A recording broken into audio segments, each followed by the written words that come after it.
What would I need to do to go from enlisted to officer? And are there any examples in our organization about that? There are lots of examples of that. The best part, one of the other best parts of being a recruiter is seeing someone, bringing somebody in aboard enlisted. And we always encourage individuals, if you have a bachelor's degree and you come aboard enlisted, we have you take the AFOQT. Just to have that in your back pocket. That's the Air Force Officer Qualifying Test. That is a test that's required to be an officer in the Air Force. You could take it 2 times, up to 2 times. You can only take it twice, so we encourage you to study. That being said, for example, we had an individual, his name was Otto Finn. He is an engineer on the outside. He works for Raytheon. So he came in the door one day. He's from Accra, Ghana. And he came in the door, and I'm having a conversation with him at the storefront in Cranston. And he's like, I want to do the Air National Guard. I said, well, you have an engineering degree.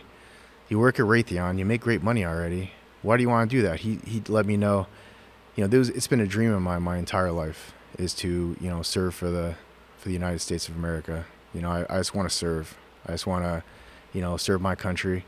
I love America, and this is something I've always wanted to do. So, okay, no problem. So let's get the process started. We went the entire process, and I said, well, you have a green card, so you're not a U.S. citizen. I said, you do have a bachelor's degree, though. So let's, go down the path of bringing you aboard into our engineering assistant position at the 143rd Civil Engineering Squadron. And maybe somewhere down the line you can be an officer. Maybe that's an option for you. But you have to be a U.S. citizen to be an officer in the Air Force. So I brought him aboard, excited, very happy, all smiles, him and his brother taking all kinds of pictures at enlistment day. And before you know it, he gave me a call and said he obtained his citizenship. I said, that's great. How about being an officer? He said, well, I didn't really think about that, Sergeant Rossi. I guess I can. So he took the AFOQT. He knocked it out of the park. We talked to Lieutenant Colonel Kathleen Mahoney, who's the commander of the 143rd Civil Engineering Squadron. And before you knew it, he became one of our officers, and he got back from officer training school, OTS, a little over a year ago, and I couldn't be prouder of him. And he's like, Sergeant Ross, I can't wait to come back and give you my first salute. And he was just so excited and happy.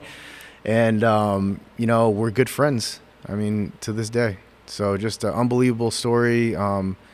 Someone that just literally just lights up a room, has the leadership qualities. I saw it in him as soon as he walked through that door, and he told me his story, his life story. And that's the best part of this job is just literally just having somebody from, off the street, bringing them aboard enlisted, no guarantees. But that option's always there. We bring people aboard, even with our pilot program. We have an individual who I served with for many years. His name is Jamie Boudreau. He's Captain Jamie Boudreau. And, he was avionics, working on the computers of the aircraft over there in 143rd Maintenance Squadron. And before he knew it, he put in for a pilot slot, and he became one of our pilots. And he flies a C-130J. So he goes from working on them as a maintenance member to being a pilot for us. So it's a great story all around.